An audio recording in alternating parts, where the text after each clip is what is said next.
nih Gus, lagi musim-musimnya pencapresan. Ada yang minta restu ke Gus Dur?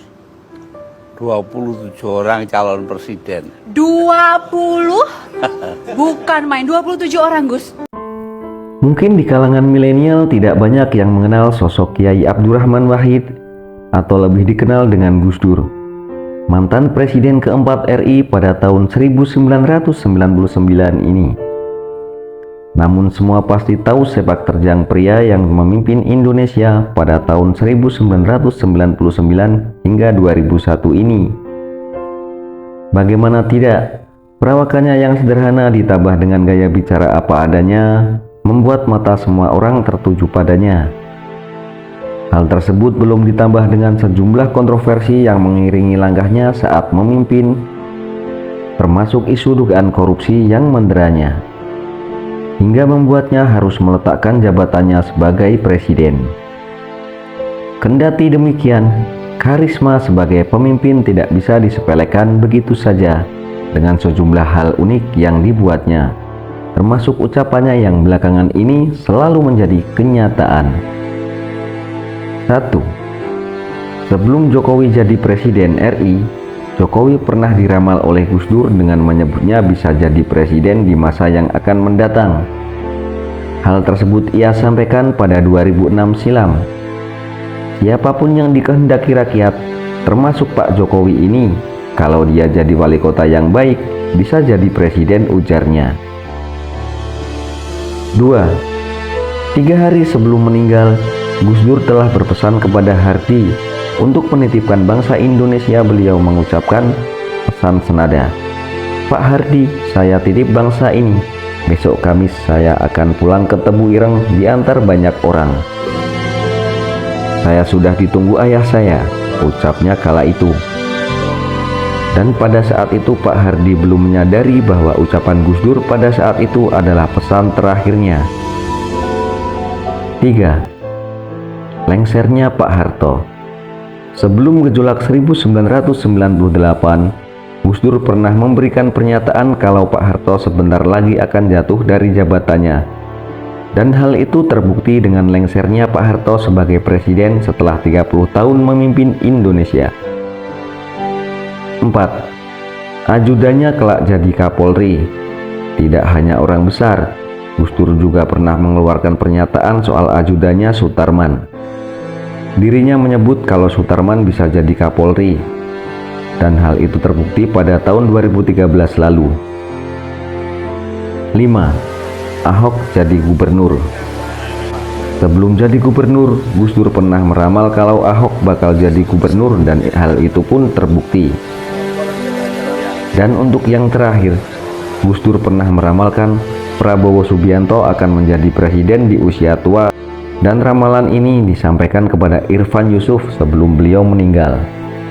Ingatan Irfan Yusuf kembali teringat pada perbincangan dengan sepupunya Presiden keempat RI Abdurrahman Wahid alias Gus Dur.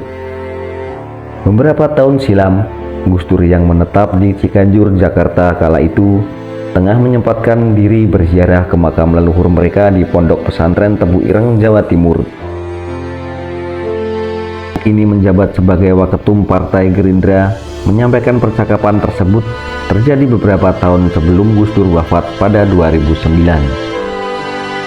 Biasanya setelah ziarah mampir dulu ke dalam kasepuan Pondok Tebu Ireng. Disitulah kita kadang-kadang ngobrol ngalor ngidul, kata Irfan. Gus Dur yang kala itu tak lagi menjabat sebagai presiden, cukup rutin datang ke tanah kelahirannya untuk berziarah. Obrolan dua orang sepupu itu pun berlangsung hangat. Gus Irfan mengatakan, segala hal tak luput dibahas dengan Gus Dur, tak kecuali sosok Prabowo Subianto. Dalam percakapan itu, kata Gus Irfan, Gus Dur meramalkan Prabowo bakal jadi presiden pada usia tua. Dia mengatakan Pak Prabowo nanti jadi presiden. Menirukan Gus Dur. Menurut Gus Irfan, Gus Dur tak hanya menyampaikan itu kepadanya. Ia menyebut mantan ketum PBNU itu turut menyampaikan itu di berbagai forum diskusi. Tapi saatnya tidak hanya sekali. Beliau ngomong itu ada beberapa kali, ada beberapa kesempatan pada orang yang berbeda, ujarnya setelah meminta konfirmasi. Ramalan Gus Dur ini kepada Yeni Wahid, namun yang bersangkutan belum merespon jejak Prabowo. Di Pilpres, Prabowo bukanlah orang baru dalam kancah politik nasional. Pada 2004, Prabowo ikut konvensi calon presiden Partai Golkar. Ia bersaing dengan kader Golkar lainnya, Akbar Tanjung, Wiranto, Abu Rizal Bakri, hingga Surya Paloh. Namun Prabowo harus menelan kekalahan pada putaran pertama. Wiranto tampil jadi pemenang. Konvensi tak menyerah di situ saja.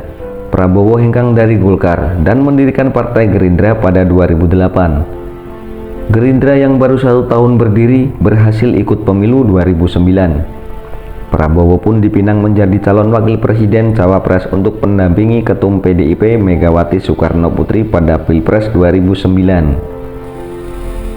Namun mereka kalah dari pasangan Susilo Bambang Yudhoyono dan Budiono. Setelah kalah, Prabowo maju sebagai calon presiden capres pada Pilpres 2014. Prabowo menggandeng Hatta Rajasa, namun mereka kalah dari pasangan Joko Widodo Yusuf Kala.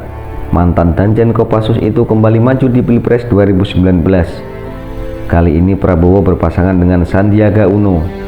Lagi-lagi ia kalah dari persaingan Jokowi dan Ma'ruf Amin. Usai kekalahan kedua dari Jokowi, Prabowo memutuskan bergabung ke kabinet pemerintahan Jokowi sebagai Menteri Pertahanan. Perjalanan politik Prabowo sepertinya belum berhenti.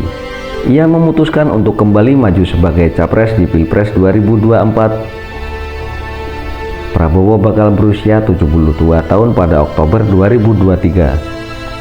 Sejauh ini, ia telah mengantongi dukungan dari 5 partai, Gerindra, PKB, Golkar, dan PAN sebagai pengusung serta PBB sebagai parpol pendukung.